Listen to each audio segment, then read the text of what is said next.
হাড্ডাহাড্ডি একটা লড়াই হবে। আক্রমণে কিন্তু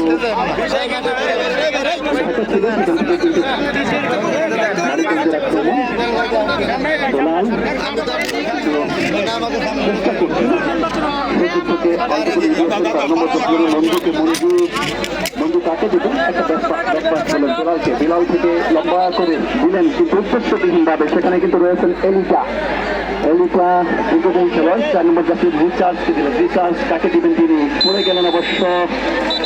কিন্তু আজকের খেলার প্রধান জাজেস, প্রধান রেফারি জনাব আবুল কালাম, সহকারী রেফারি হলেন জনাব আব্দুল সামাদ, জনাব কামরুল ইসলাম এবং জনাব আজমল খান। আক্রমণে থাকবেন কিন্তু নতুন বান্দরা ফ্রেন্ডস ক্লাব অর্থাৎ নবাবগঞ্জ ছোট্টু খান, দিলেন লম্বা করে কিন্তু উদ্দেশ্যবিহীন। সেখানে গোলরক্ষক ছিলেন প্রস্তুত জসিম, গোলরক্ষক এবং ক্যাপ্টেন। তিনি কিন্তু অধিনায়কের যে আর্ম ব্র্যান্ড সেটি কিন্তু তার হাতে রয়েছে। লম্বা করে একটা ভলি করলেন, সেখান থেকে বল কিন্তু চলে আসলো প্রতিপক্ষের রক্ষণভাগে। সেখানে 10 নম্বর জার্সিধারী খেলোয়াড় রয়েছেন মাসুদ রানা, কিন্তু মাসুদ রানা কাকে দিলেন? ফুল পাস হলো 9 নম্বর জার্সিধারী খেলোয়াড় ওদিকে শুভ। আক্রমণে সেন্টার সার্কেলে কিন্তু একটা বল দখলের লড়াই। শুভ 11 নম্বর জার্সিধারী খেলোয়াড়, বিপজ্জনক খেলোয়াড়, সেখানে দিয়েছিলেন 14 নম্বর জার্সিধারী খেলোয়াড় জাকিরকে, কিন্তু জাকির রাখতে পারেননি। বল চলে যায় গোলরক্ষক সৈকতের বিশ্বস্ত হাতে। সৈকত চমৎকার একজন গোলরক্ষক। আক্রমণে ঢাকা সতীর্থকে কিন্তু বলের বাধাপ্রাপ্ত, বল চলে আসে কিন্তু মানিকগঞ্জের করে বিলাল। 7 নম্বর জার্সিধারী খেলোয়াড় স্কোয়ার পাসের মাধ্যমে বিলাল বাড়ালেন সতীর্থকে। সেখানে রয়েছেন 12 নম্বর জার্সিধারী খেলোয়াড় মঞ্জু, মঞ্জু দিলেন স্কোয়ারের মাধ্যমে। সেখানে ছিলেন অবশ্য মিজান, কিন্তু 4 নম্বর জার্সিধারী খেলোয়াড় বাকিবুল পায় বল, বাকিবুল স্কোয়ার করেছিলেন সতীর্থকে কিন্তু বাধাপ্রাপ্ত। পাল্টা আক্রমণে কিন্তু মানিকগঞ্জে ছিল, মানিকগঞ্জের আক্রমণ ছিল, যেটি গোলরক্ষক সৈকত কিছুটা বেরিয়ে এসে বলটিকে তালুবদ্ধ করলেন। সুপ্রিয় দর্শক মন্ডলী, আপনারা উপভোগ করছেন ঢাকা বঙ্কুড়ি প্রগতি সম্মিলনী কর্তৃক আয়োজিত আজকের ফুটবল টুর্নামেন্ট 2024, যেখানে আপনারা ইতিমধ্যে জেনেছেন যে আমাদের মাঝে উপস্থিত হয়েছেন জনাব দেওয়ান জাহিদ আহমেদ টুলু, মাননীয় সংসদ সদস্য মানিকগঞ্জ। আক্রমণে কিন্তু ঢাকা একটা জটলা তৈরি হয়েছে, সেই জটলা থেকে আক্রমণে কিন্তু মানিকগঞ্জ ডান প্রান্ত দিয়ে 11 নম্বর জার্সিধারী শুভ, শুভ কর্মকার, শুভ খন্দকার দিলেন সতীর্থকে, ফরওয়ার্ড একটা পাস করলেন। সেখান থেকে কিন্তু ডান প্রান্তে একটা সেন্টার হতে পারে। 4 নম্বর জার্সিধারী রয়েছে রাসেল, রাসেল মাইনাস করেন। সেখানে 14 নম্বর জার্সিধারী খেলোয়াড়কে কিন্তু বলের নাগাল পাননি, বল চলে যায় গোল লাইনের বাইরে। প্রথম একটা কর্নার কিন্তু লাভ করেছে ওদিকে মানিকগঞ্জ। মানিকগঞ্জের রহমত আলী যুব স্পোর্টিং ক্লাব অ্যান্ড একাডেমি, তার আদনান আলী, ক্রীড়া সম্পাদক লাইয়া আহমেদ। চমৎকার একটা টিম কিন্তু মানিকগঞ্জের এই সিঙ্গাইরের এই টিমটি, যে টিমটি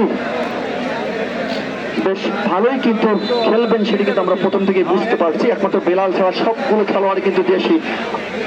4 নম্বর জার্সিধারী খেলোয়াড় দূরপাল্লার একটা শট, দূরপাল্লার একটা শট নিয়েছিলেন জাকির হোসেন। নবাবগঞ্জের ঐতিহ্যবাহী ক্লাব নতুন বান্দরা ফ্রেন্ডস ক্লাব করা রয়েছে চিরাচরিত লাল রঙের জার্সি পরে। সুপ্রিয় সুধীমণ্ডল, আমাদের মাঝে উপস্থিত রয়েছেন উদ্বোধক হিসেবে জনাব সুজিত কুমার সাহা, সম্মানিত চেয়ারম্যান মানিকগঞ্জ সদর উপজেলা পরিষদ এবং সাধারণ সম্পাদক মানিকগঞ্জ জেলা ক্রীড়া সংস্থা। জাকির কি করবেন? লম্বা করে একটা সেন্টার কিন্তু করেছিলেন 10 নম্বর জার্সিধারী খেলোয়াড় মিজান, মানিকগঞ্জের ব্যর্থ হলো। বেলাল মাইনাস করলেন সেখানে 6 নম্বর জার্সিধারী রফিককে, রফিক কাকে দিলেন? 4 নম্বর জার্সিধারী রাসেলকে দিলেন, রাসেল তিনি ডান প্রান্তে দিলেন শুভকে, শুভ কর্মকার। সেখানে 14 নম্বর জার্সিধারী জাকির, জাকির একটা সেন্টার কি হবে, কিন্তু জাকির পড়ে গেলেন।